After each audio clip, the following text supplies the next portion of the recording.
ఎన్టీఆర్ జయంతిని పిఠాపురంలో మద్యం మాదక ద్రవ్యాల వ్యతిరేక పోరాట కమిటీ జన విజ్ఞాన వేదిక ఆధ్వర్యంలో ఘనంగా నిర్వహించారు. పట్టణంలోని బంగారమ్మ రావిచెట్టు సెంటర్ వద్ద ఉన్న ఎన్టీఆర్ విగ్రహానికి డాక్టర్ సూర్యనారాయణ, జిల్లా నాయకుడు వేమగిరి తలుపులయ్య, ఇతర సభ్యులు పూలమాలలు వేసి ఘనంగా నివాళులర్పించారు.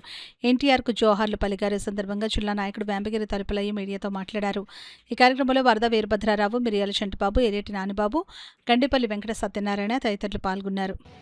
సర్వమానవాళ్ళని కూడా రక్షించాలనేటువంటి మంచి ఆలోచన కలిగి దేశం అంటే మట్టి కాదు, దేశం అంటే మనుషులు అని గురజాడ అప్పారావు గారు చెప్పినటువంటి గొప్ప మాటను సర్వమానవాళ్ళు కూడా మద్యానికి, మాదక ద్రవ్యాలకి సర్వనాశనం అయిపోతున్నారనే ఉద్దేశంతో మద్యాన్ని ఆదాయ వనరుగా చూడకుండా మరి ఒక తలంపోటుతో మద్యాన్ని పూర్తిగా నిషేధించినటువంటి ఘనత మరి ఎన్టీ రామారావు గారికి దక్కుతుందని మేము ఈ సభాముఖంగా తెలియజేస్తా ఉన్నాం.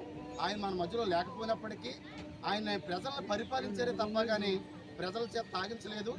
ఎందుకంటే కనుక ఈరోజు ఆయన మన మధ్యలో లేకపోవడం చాలా మరి దురదృష్టకరం.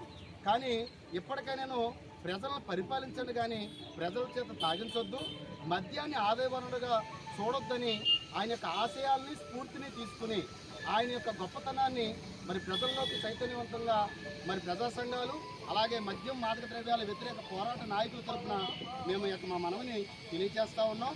ఆయన చేసినటువంటి స్ఫూర్తిలో ఆయన చేసినటువంటి గొప్ప మరి ఉద్యమం ఏంటంటే కనుక ఒక తలంపోటుతో మద్యాన్ని ఆంధ్రప్రదేశ్ అంతటా కూడా నిషేధించినటువంటి ఘనత ఆయనకే దొరుకుతుందని మరి మద్యం మాదక ద్రవ్యాల వ్యతిరేక ఆ పోరాట నాయకుల తరఫున, ప్రజా సంఘాల తరఫున మేము తెలియజేస్తాం.